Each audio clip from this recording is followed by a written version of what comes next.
Allez, c'est parti. On va plonger ensemble dans un monde qu'on foule tous les jours, mais sans jamais le voir. Un univers caché, là, juste sous le bitume, et qui est pourtant absolument essentiel au bon fonctionnement de nos villes. Alors, on s'est déjà posé la question, où va toute cette eau quand il pleut ou quand on tire la chasse? C'est vrai, ça paraît tout bête, mais la réponse, eh bien, c'est une petite merveille d'ingénierie. Non, l'eau ne disparaît pas comme par magie, en fait, elle entame un très très long voyage. En fait, il faut s'imaginer un truc. Pensez à des milliers de kilomètres de veines et d'artères. Sauf que ce n'est pas pour du sang, c'est pour de l'eau. C'est littéralement ça, le système circulatoire caché de la ville. Et c'est ce qui la maintient en vie et surtout en bonne santé. Bon, voilà la définition un peu formelle, hein. Un réseau d'assainissement, en clair, c'est un système de tuyaux souterrains qui va collecter, transporter et évacuer les eaux usées et l'eau de pluie. Pour faire simple, oui, on parle bien du réseau d'égouts. Mais son rôle, il est bien plus complexe et crucial que ce qu'on pourrait croire. C'est vraiment le pilier de toute notre hygiène en ville. Ok, alors on a compris le concept général, mais allons un peu plus loin.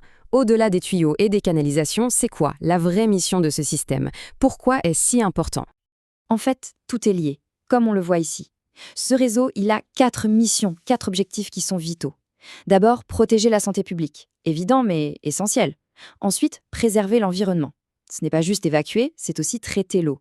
Troisième point, assurer notre confort en ville. Ça veut dire par exemple éviter les inondations à la moindre averse.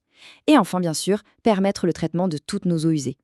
Et ce qui est fou, c'est que ces 4 missions sont complètement interdépendantes. L'une ne va pas sans les autres. Et là, on arrive à un point super intéressant.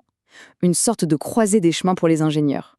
C'est la grande décision qu'ils doivent prendre au tout début et qui va définir toute l'architecture du réseau. La question est simple, mais elle est cruciale. Est-ce que les eaux de pluie et les eaux usées doivent voyager ensemble, dans le même tuyau, ou est-ce qu'on leur crée des chemins bien séparés? C'est un peu la question à 100 000 euros, parce que la réponse, eh bien, elle a des conséquences énormes sur le coût, sur l'efficacité et bien sûr sur l'impact environnemental de tout le système. Alors, regardons ça de plus près. On a 2 options.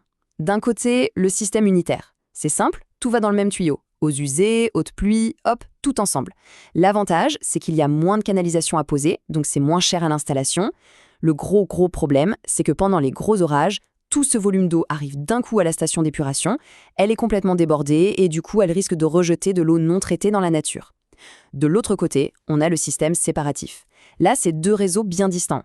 Un pour les eaux usées, qui part à la station, et un pour l'eau de pluie, qui retourne souvent directement au milieu naturel. C'est bien plus efficace pour le traitement, mais on s'en doute, c'est aussi plus cher à construire. Et voilà, on a le cœur du dilemme. D'un côté, le système unitaire, moins cher au départ, mais avec un risque de pollution bien plus élevé quand il pleut fort. De l'autre, le séparatif, plus cher à construire, c'est sûr, mais beaucoup plus performant et plus respectueux de l'environnement sur le long terme. C'est vraiment un arbitrage constant entre le coût initial et la performance, surtout avec les orages de plus en plus violents qu'on connaît.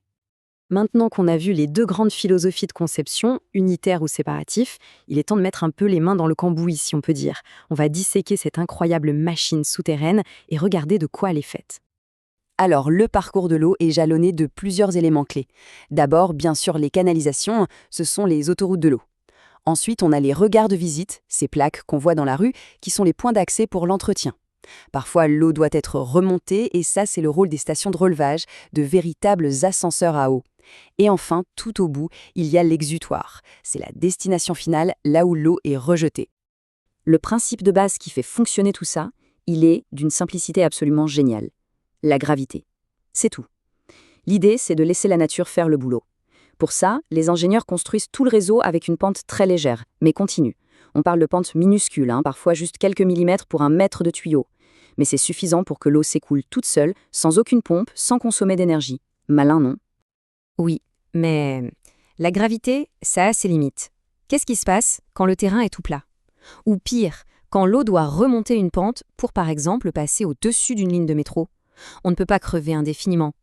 Alors, comment on fait? Eh bien, la solution, la voilà. La station de relevage. C'est très simple en fait. C'est un peu l'ascenseur du réseau. L'eau arrive dans un point bas, et là, de grosses pompes très puissantes la prennent et la relèvent, la propulsent à une altitude plus élevée. Une fois en haut, elle peut repartir tranquillement, de nouveau par gravité, dans une nouvelle série de tuyaux. Et ces fameuses plaques rondes en fonte qu'on voit partout dans la rue, les regards de visite, eh bien, ce n'est pas juste un couvercle, c'est bien plus que ça. Ce sont les portes d'entrée de ce monde souterrain. C'est par là que les équipes de maintenance peuvent descendre pour inspecter, nettoyer et surtout intervenir s'il y a un bouchon. Sans ça, le réseau serait une boîte noire inaccessible. Bon, on a vu les pièces du puzzle. Maintenant, voyons comment on assemble tout ça. Parce qu'évidemment, rien, absolument rien de tout cela n'est laissé au hasard. C'est une phase de conception ultra méticuleuse. Non, ce chemin complexe que l'eau emprunte, ce n'est pas du tout accidentel. Chaque tuyau, chaque pente, même la plus petite connexion, tout est le fruit d'études hyper poussées. Le but, c'est de garantir que le système fonctionnera parfaitement, non pas pendant des années, mais pendant des décennies. Alors, comment ça se passe concrètement? Il y a plusieurs grandes phases. D'abord, on étudie le terrain. Ensuite, on détermine les besoins de la ville. Pas seulement aujourd'hui, mais aussi dans 20, 30 ou 50 ans. Puis, on fait le fameux choix, unitaire ou séparatif. Une fois décidé, on trace le plan du réseau, rue par rue. Vient alors le calcul, la taille des tuyaux, la pente exacte, au millimètre près. Et pour finir, l'étape cruciale, la simulation. On modélise tout sur ordinateur et on lui balance des pluies extrêmes pour être sûr que tout tiendra le coup.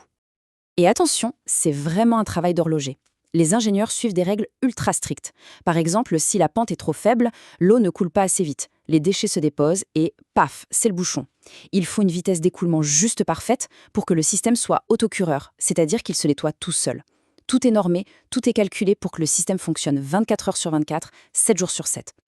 Donc, pour résumer, ce qu'il faut retenir, c'est que c'est bien plus qu'un simple réseau d'égouts. C'est un système incroyablement complexe, absolument essentiel, et pourtant totalement invisible. C'est un peu le système immunitaire de nos villes, qui bosse en silence, sous nos pieds, pour nous garder en bonne santé et pour protéger notre environnement.